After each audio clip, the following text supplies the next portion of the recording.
I'd like to call this meeting to order. This meeting is being recorded. I would ask if there's anyone else recording this meeting.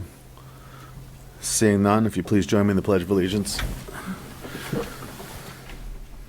I pledge of allegiance to the flag of the United States of America and to the republic for which it stands, one nation, under God, indivisible, with liberty and justice for all.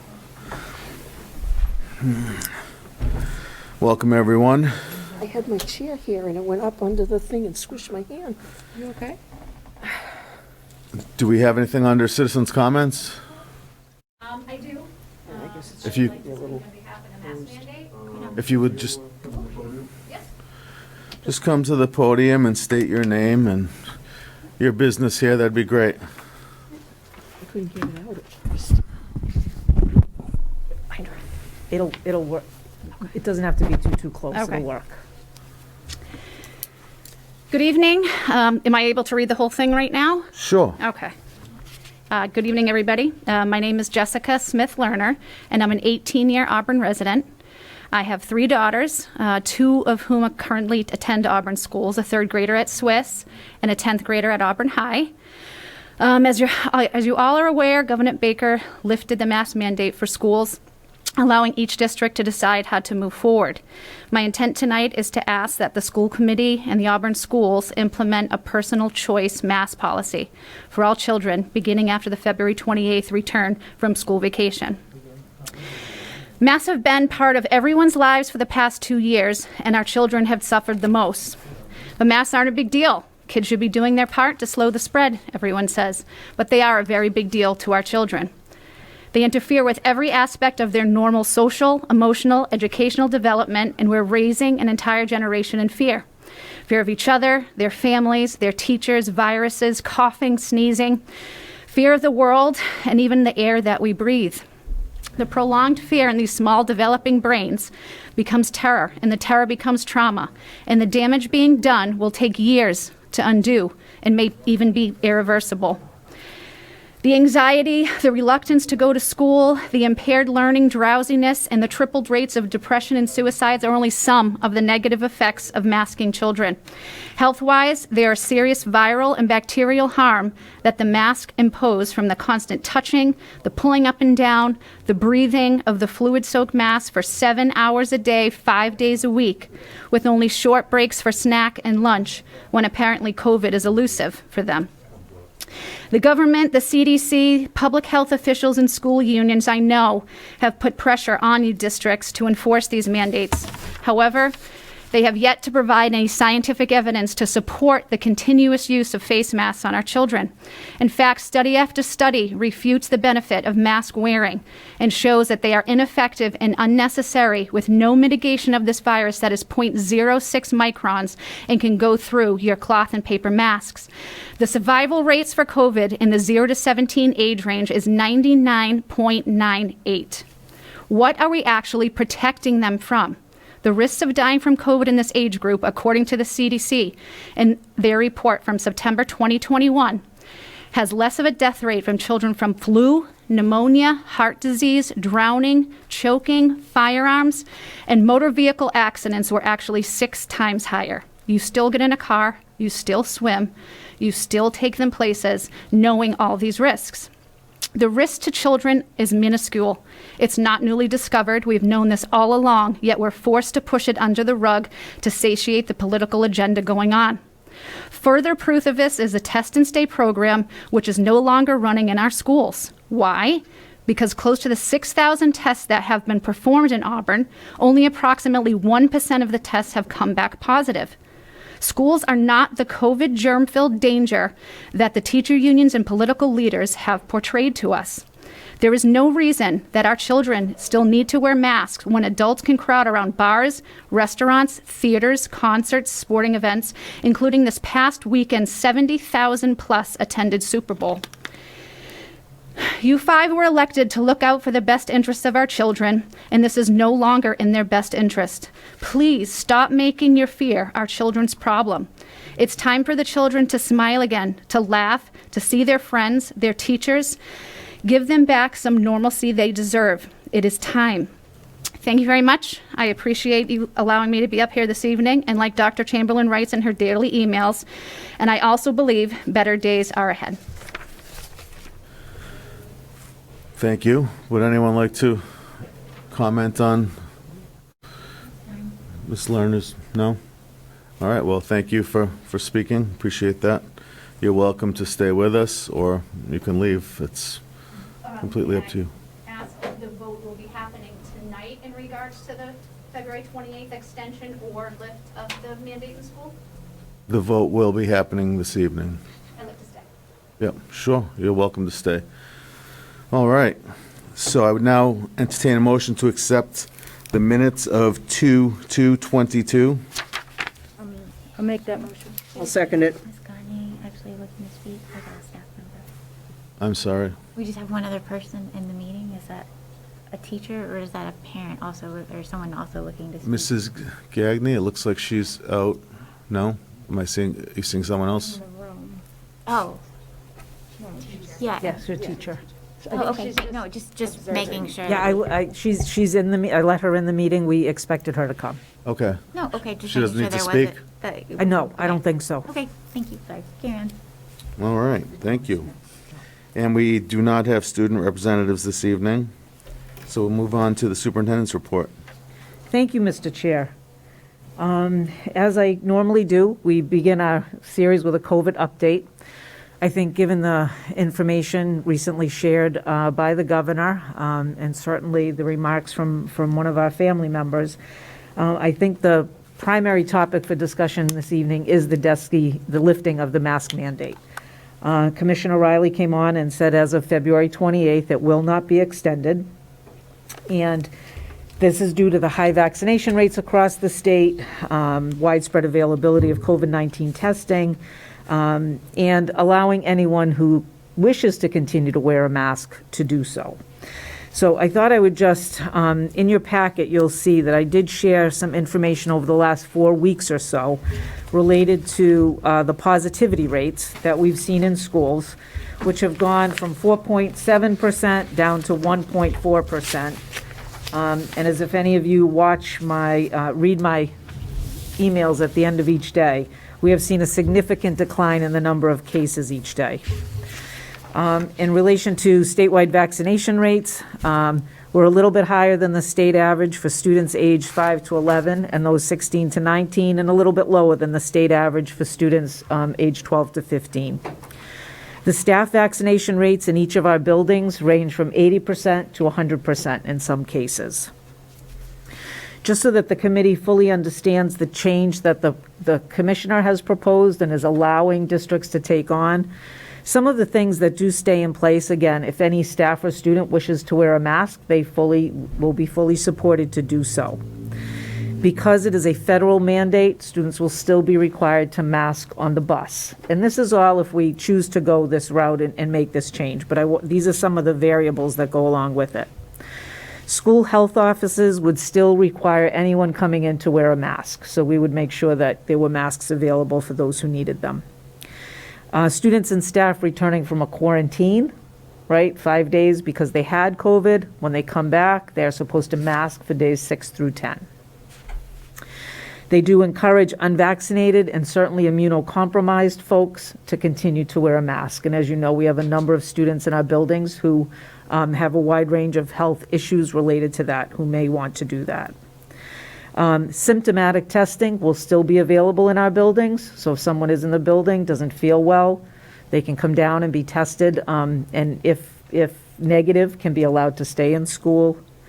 We're going to revise Zip Slip a bit because some of it is now out of date with what's happening or would be, so that would be revised. The at-home testing program is still open for anyone who would wish to, that's a rolling program. So there are a few things, and obviously, just to let the Auburn community know, we continue to encourage good hand washing and hand hygiene. We continue to have the Atmos air filters in the buildings. When weather allows, windows are open. When springtime comes, we're going to go back to having outdoor learning areas to the degree that we can. students that still get mask breaks. So a lot of those things are still in place and will continue to be in place throughout this. But I ask for your input. I will say that over the last week or so, I have spoken with our nursing staff. I have spoken with members of the AEA. I have spoken with our leadership team, and I've spoken with the Auburn Board of Health. These are all folks who have contributed to what I feel has been a successful 2 years, given the challenges that we faced. And all of these folks seem to feel like this may be the next logical step for us. As scary as it may be, as unsettling as it may be to make such a change, it is not that we cannot have masks in our schools, right? And I think to some degree that's some of the publicity that's been portrayed out there, but that's not the case. Anyone who wants to continue to wear them can, and those who choose not to don't have to. So it does provide our families with a level of choice they've not had up until this point. So I ask for your input. There are a couple of areas that folks that have expressed concern to me about this change. For instance, the band classes at Auburn High School and the middle school, where they're in a small classroom, they're using wind instruments. Might that be an area that if we chose to go to this choice for masks, might that be an area that we continue to keep masks in place for the safety of the staff and the students, given what they're doing each time that they're in that room? And I think as principal of the preschool, if this change were to happen, I would very strongly urge my preschool families to continue to mask. Those students have not had the opportunity to be vaccinated because the children are primarily all under 5 years of age. We have a few that are 5 years old that have been vaccinated, but I look for your input. But I do believe that given the feedback I've gotten from the community, some of the groups within the community, this does seem like a next step that we as a school community are ready to take. But I put that to you, and I welcome your questions and would be happy to answer anything you may have. I will put that right to a motion, and then we can have a discussion under a second, if that's okay with the committee. Well, what would the motion, through the chair though, what would the motion be? Wouldn't we need to discuss what the date would be prior to having the discussion? I'm just That would noting be- how the motion is actually, it has our dates TBD, so. It would be the 28th, wouldn't it, based on the Department of Ed's? I thought Desi said the 1st. Yeah. Oh, the 28th, the day after February break. Yeah, it is as of the 28th. I did leave that open. There have been Right. districts that have chosen. So this was one of the questions that came up in many of the discussions, that there was questioning about the timing of this.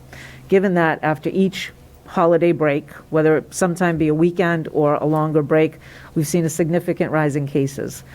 And so there was some wondering about that. So I left that a bit open for discussion because we can decide that. We could decide to push this off for a week.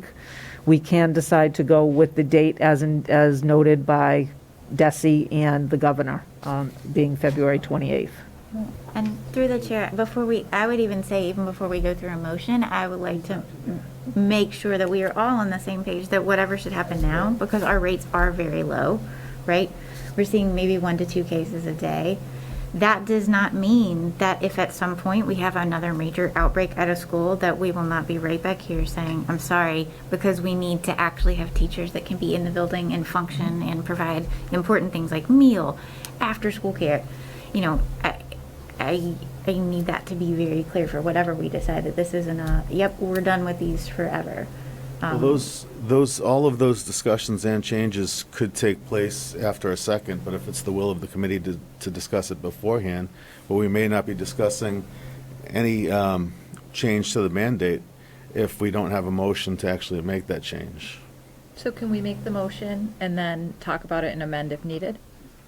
Well, yeah, the motion would be to address The date. since there's not a date on there.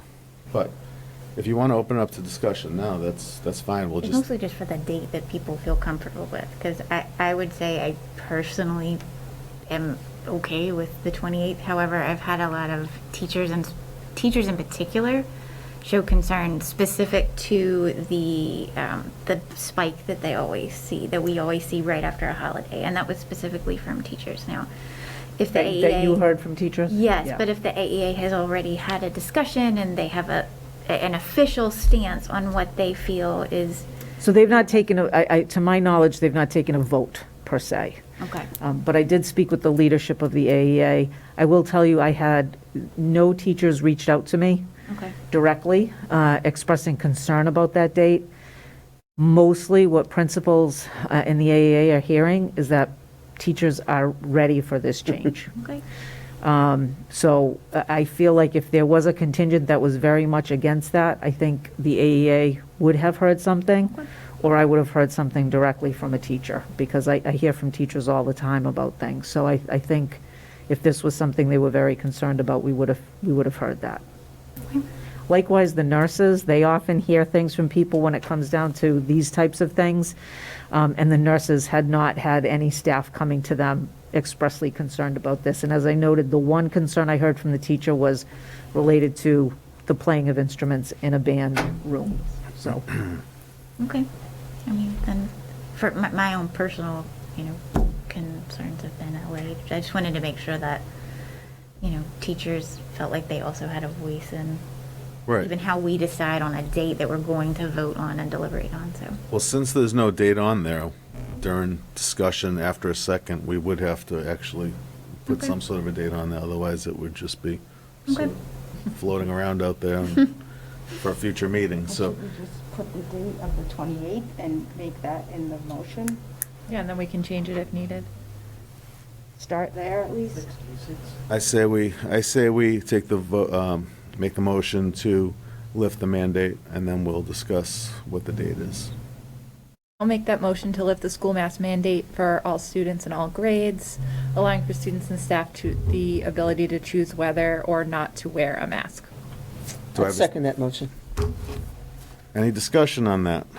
My thought is, the governor, the Department of Ed have all picked the 28th. I have no problem going along with them and go by that date.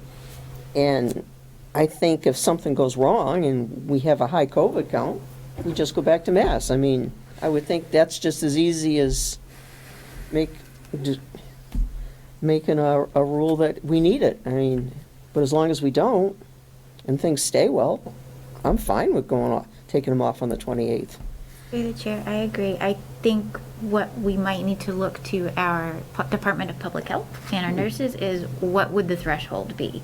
And perhaps we don't need to make that decision, but if at some point we do see the numbers start to climb, and I think that needs to be made very clear to all of the members of the community, all of the members of the staff, and secondary to that, I would also hope that there would be some really solid messaging to parents about how they discuss this with their children, because it needs to be clear that, no child should be disparaged for any choice that they make. There might be kids who are nervous because they had a relative die from COVID, and maybe they're not ready yet, even if their parents are okay with that.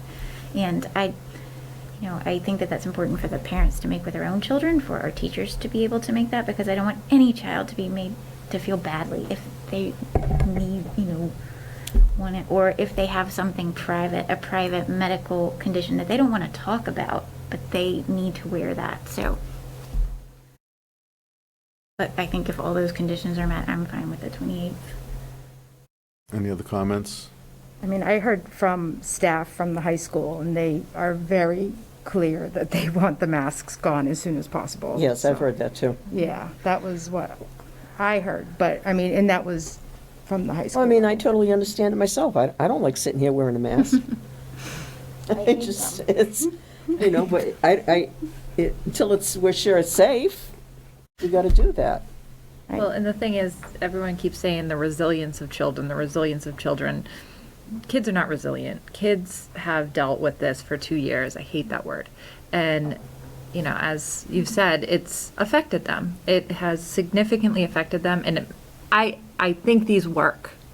But I also think that, you have a child in the schools who's asymptomatic, and they went through test and stay, and they came back positive for COVID. They're crying, they're hyperventilating. Why? Because they're now diagnosed with this thing that shut down the world. And they're looking around at all these other people in masks and themselves thinking, oh my gosh, I could die from this. We're not going to get rid of COVID. I mean, it's been a very long 2 weeks to flatten the curve. And I think their psychological health is more important. personally. I would agree with that, and I would say that before September, before the summer, I think there were a lot of unknowns. It was never about fear. It turned into fear. It turned political. It turned into people at odds with one another, maskers, non-maskers. That was complete BS as far as I'm concerned. I believe in people having a choice, and I don't believe in name-calling. This has been difficult for all of us. This was a time for us to come together. This is a time for us to build up our community. This is what it's all about. I mean, worse things could happen, and we may need to come together for those. So, yeah, that's where we started. After summer vacation, I know there are at least a few of us that had a very difficult time with making the students put masks back on to come back to school after they've been out doing their own thing all summer, maskless, traveling, and everything else. At that point in time, just to give you a little history lesson, back in September, we were strongly considering, at least a few of us, if not the majority, going back maskless. And we said, let's just take a look at it. Let's see what it looks like for the next few weeks. Well, things took a turn for the worst. And it didn't matter, because 3 or 4 days later, Desi came back and said the masks are going back on, whether you like it or not. So that vote that we took that night to look at it again, 30 days later, that was pretty much a moot point, because we were putting the masks on. Is it real? Yes, it's absolutely real. I mean, and it's not about the students getting sick necessarily. It's about, to me, way back when we were canceling sporting events, we were canceling dances, that type of thing. It was about the spread. It was about bringing it home to your elderly family members, or even to your parents, because we've had a few people in town our age, my age, who didn't think they were going to make it home from the hospital, didn't think they were ever going to see their kids again, and they couldn't see their kids while they were in the hospital. So this was all very real, and we've always done the best that we could do with the information that we had. We have someone with a doctorate of nursing on this committee. We have someone with public health background. We have 50-something years of teaching between the three of us, and Meg's done her share of teaching. So we have a lot of experience. We've always tried to do the best that we can by the residents, and always and especially by the children. That's what we're here for. We're here to advocate for them. And I said it back in September, it was going to kill me to put the masks back on them, because I was tired of seeing my own children, tired of seeing my own students, only seeing their eyes, only seeing their eyebrows, not knowing if they were smiling, not knowing if they were getting my poor tasted dad jokes. I know it was a really difficult thing. So I've been waiting for this moment, and as far as I'm concerned, I'm not willing to wait until after a vacation or a grace period. When the news came out from Desi for the 28th, I made up my mind right then and there. Not based on any science, but based on the miserable experience of wearing these masks, even though I know it was the right thing to do. I made up my mind that day. So for me, it's the 28th. Yeah, through the chair. I agree with everything you just said, George. I would even be reluctant to look at a threshold where we have everyone back in a mask, like this doomsday event. I don't know. I think at this point, I think they're gone, and if there is a rise, it's up to the parents to tell your kids to put your mask on, or the kid can choose to wear their mask. Until Desi makes us. Well, but through the Go chair, if you back don't have a through parent this. advocating that for that, I'm just trying to think of something that is, I guess, fair to everyone. And if you have if a parent that's not kind of keeping tabs, I would feel bad if something happened on our watch to a child, because it is unfortunate, but some children have gotten very sick from this in our district, very sick. So, and I understand we don't want anyone to live in fear. I certainly am not saying, oh, we go up 0.5%, there you go. This would all be under the guidance of the Department of Public Health and our nurses. Yeah. And I think, if I could, through the chair, it may be, we're certainly going to monitor this. If we start to see things accelerate, we're going to use some judgment, and it's not going to be a random judgment. I would have to speak with those folks to see if there is a way to determine what a threshold might be. I think that's the tricky part in all of this, right? That's fair. That's So all to pick a number, I think is going to be really hard. But I think we know our buildings, we know the experiences we've been through, and the ones that we've made it through. I will say, if I can make a plea to the community, if children are sick, please keep them home. Yeah. I think if I could get that message home to families, it would go such a long way at keeping everybody healthy. And I don't know how to get it out any more than we have, but that would be the one thing that if we could spread that word and everybody in the Auburn community would say, okay, my child doesn't feel well today, runny nose, sore throat, they're going to stay home. Next day they're fine, then they can come back in. But that's the tricky part. So I will certainly, I'm happy to pose that to the nurses and to the Board of Health as a point of discussion. I just don't know if there's a way to really know what that threshold's going to be, given each building and the circumstances around it. And that's understandable. I don't mean, I know no one has a crystal ball. It's mostly that any decision that we make, no matter how much we personally might want to make it, just that we're being very diligent about, taking care of our own before it gets so bad, before we're to the point that we don't have enough teachers to open up the building. Sure. That's kind of what I'm thinking. And through the chair, we have the best nurses that I've ever worked with personally. I mean, I might be biased, but if they came on, they were like, we can't handle this right now, I would be more than happy to talk about whatever we need to talk about at that point. Sure. Unfortunately, I just don't think COVID's going away. I don't think it's something that is going to disappear. I think at this point, if we look at hospitalization rates and illness rates and all of that, it's so low. That's why the threshold to me, what might be challenging, but of course, if any of those nurses were like, we can't handle this right now. Or maybe it's Them at that point. Sure. Then And the we'll percentage talk. was an arbitrary thing. It's really just making sure we have our finger on the pulse of whatever is going on, and that we don't wait till it's too late. No, and all that monitoring- 25% of our kids are out of school in one day or something. No, and all that monitoring that we've been doing all along, we're still going to do that. I'm still going to do the reporting that we've done all along. So we will be keeping track of everything that we do. Plus the symptomatic testing, I mean, that's going to be another kind of different subset of data, even though we've been reporting that. It's all going to contribute to our next steps, but I do think that to pick a specific threshold is going to be very difficult for us to do. And that's fair. I also want to know, we still have plenty of PPE, right? So especially for our teachers, if there are some that are particularly nervous, we have plenty of KN95 masks that will be made available to them.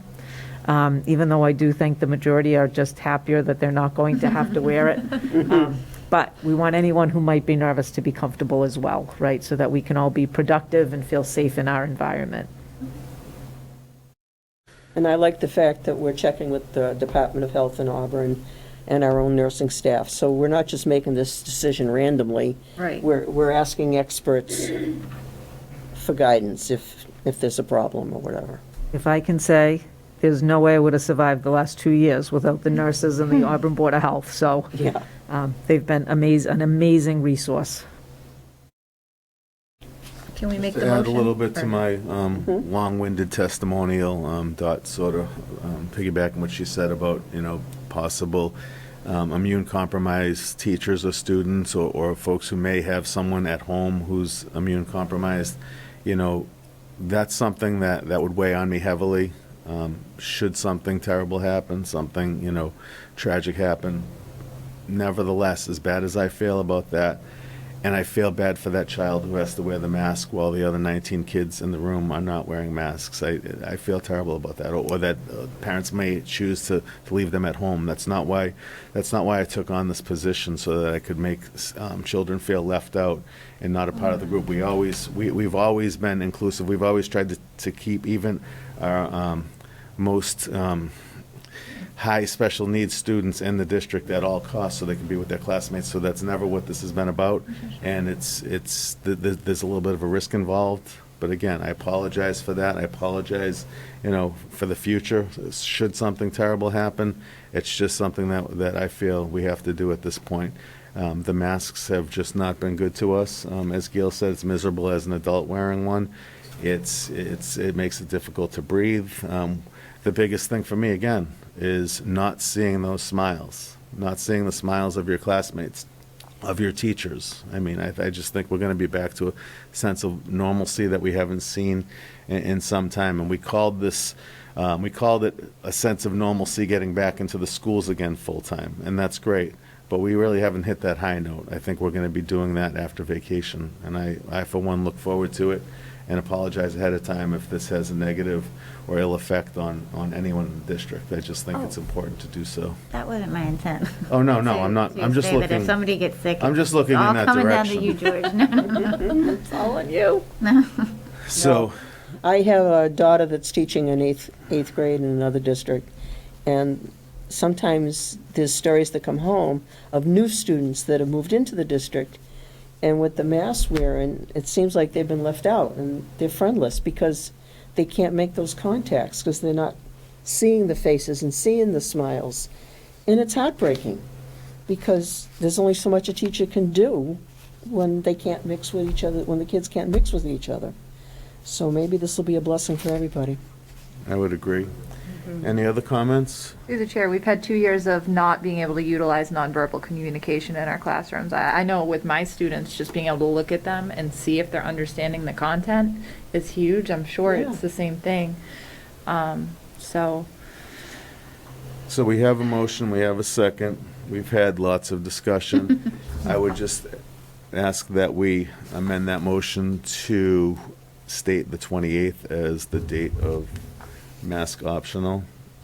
Would you like to reread the motion or just make an addendum to the motion? Yeah. I'll make an addendum to the motion, lift the school mask mandate for all students on February 28th, allowing for students and staff the ability to choose whether or not to wear a mask.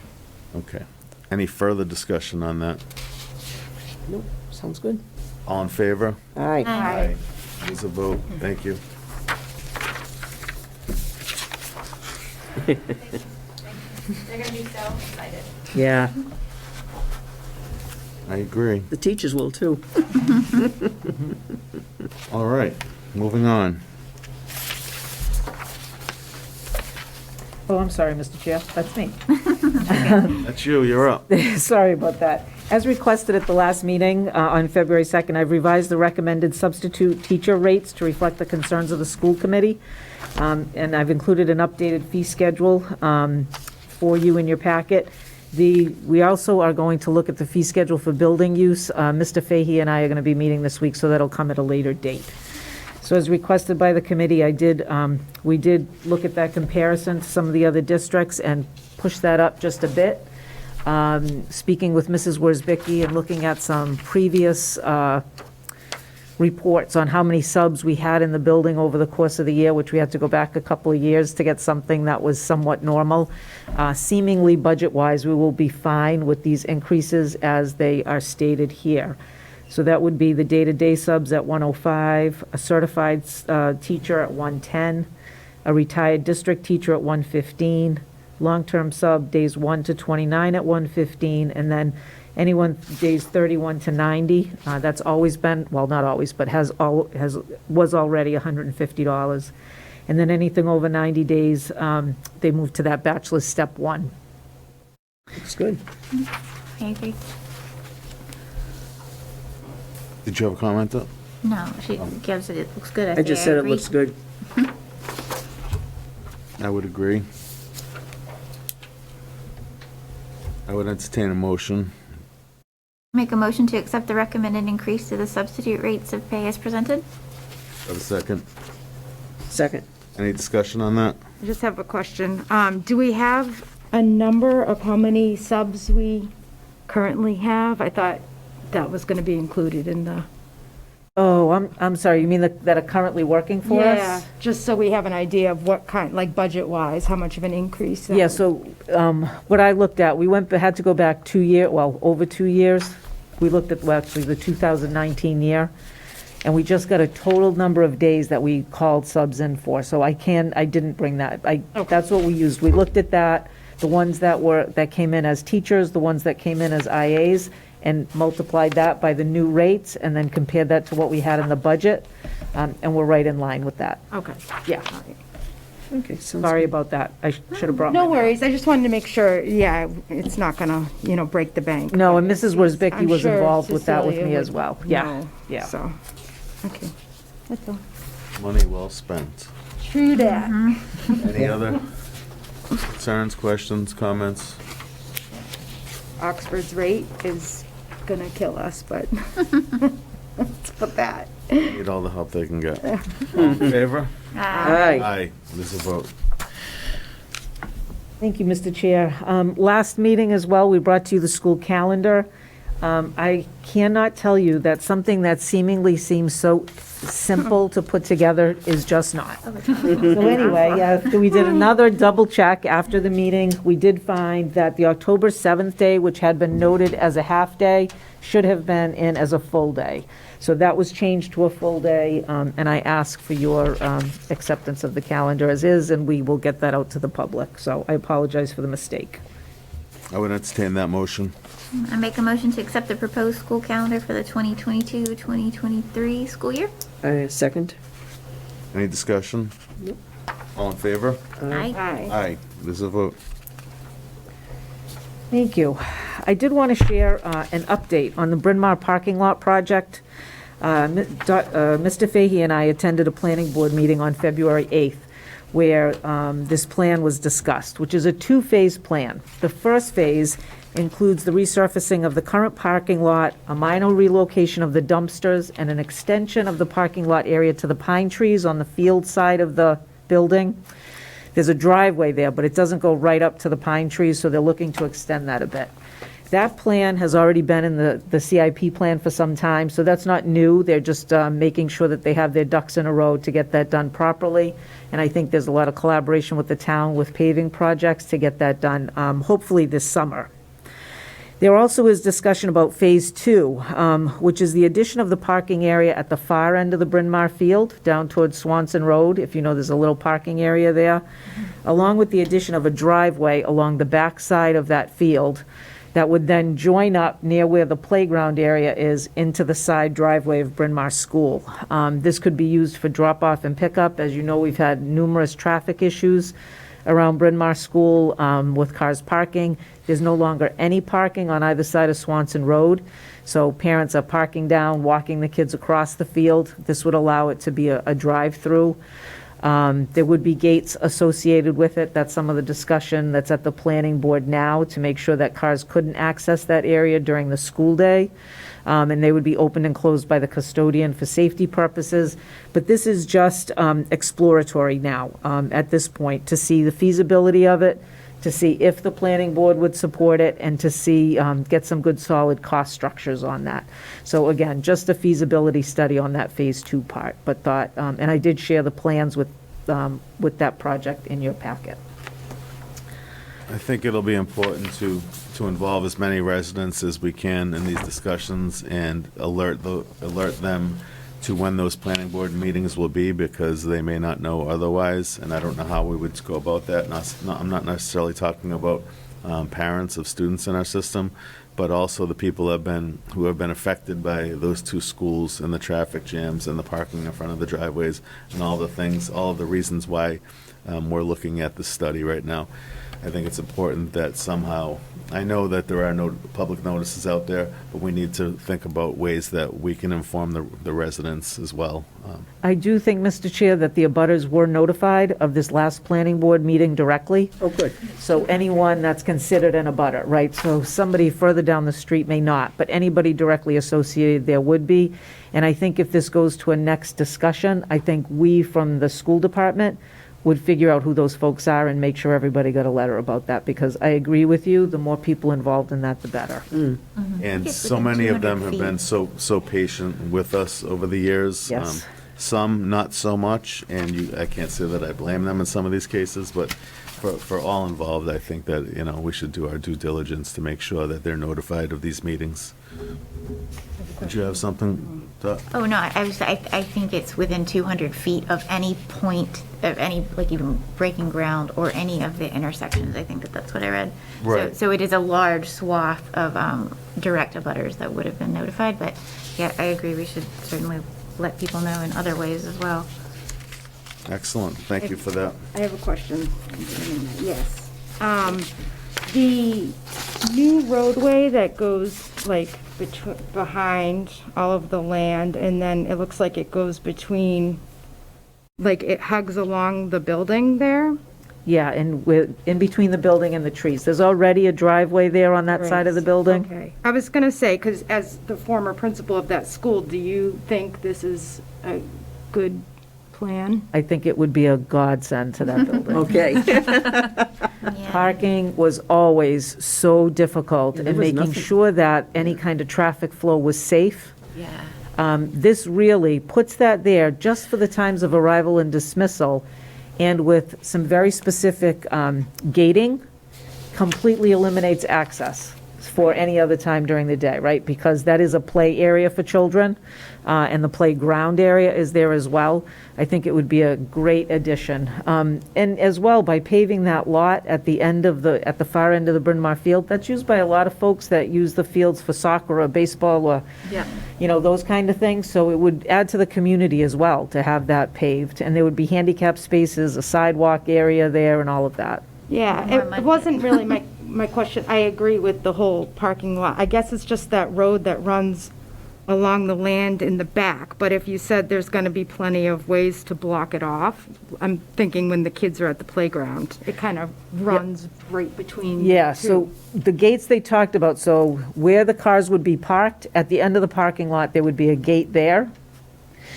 And if you know Bryn Mawr School, the parking lot that runs along the side of the building comes out into the front driveway. There's going to be another gate there. Okay. Particularly that would be closed on weekends as well, because they talked about if it's not closed at both ends, right? Somebody could come in, drive, even though arrows are going to all be going out that way, somebody would pull in the other way. So it would be gated in both places on weekends as well, so. Great. Good. Yeah, I like it. It would be great. Kids can ride their bikes through there Yeah. on the weekends and stuff. So. Yeah. And it's not a mud pit anymore. Right. Yeah, I Yeah. know, It's it's pretty it's muddy pretty over rough there. there right now. Yeah. All right, any other discussion on that? Now move on to new business. Okay, Mrs. Worsbicky and I met with Town Manager Jacobson and CFO Kazanovich. They have tentatively said that the Auburn Finance Committee will meet on March 2nd, which would require Mrs. Worsbicky and I to be there. That's our next scheduled school committee meeting. So wondering if we should cancel our meeting for that evening Oh, so that we can attend the Finance Committee meeting. Would we reschedule for some time that week, or would that be hold off until the following week? So from what I knew historically, typically it's canceled and we move to the next meeting. But if the committee feels they'd like to reschedule for another night that week, we can do that too. I'm fine with pushing it off the 2 weeks, and if something comes up in the meantime, we can always call an emergency meeting. Yes. Agreed. so we'd only meet on the 16th, unless there's an emergency of some sort. Yes. Works for me. All right, I would entertain that motion. I went against my own rule there and had the discussion before the second, sorry. We'll forgive you, George. I make a motion, oh, go ahead. Go ahead, no, you go. Let's I not make a fight over motion it. to cancel the school committee meeting scheduled for March 2nd to allow Dr. Chamberlain and Ms. Worsbicky attend the Town of Auburn Finance Committee meeting. It's not rude. Do I have a second? Second. Any further discussion? All in favor? Aye. Aye. It is a vote. Moving on. The next thing is an Office of Civil Rights website review.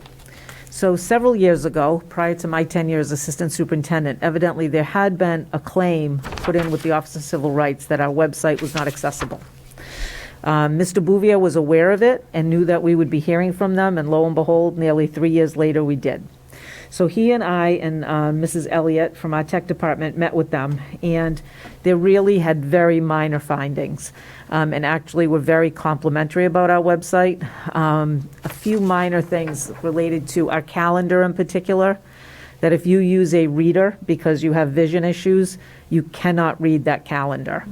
And so what they suggested was we simply take the list of dates that are underneath each little calendar section and make just a list that says, you know, this date is the first day of school, and put them in a simple document, because a reader can follow down a document like that. So they are also working with, thank you. They're also working with Campus Suite, who is our website company, to kind of make some changes to the template that will make sure that when you put in a website, it automatically underlines, because an underline will signify to a reader that it is a link. So some minor things like that. And I was actually a little nervous about the meeting, and it was really more compliments than anything, that we had very little to change, and I think it's really going to make our website better. So it was some good feedback. Good. Great.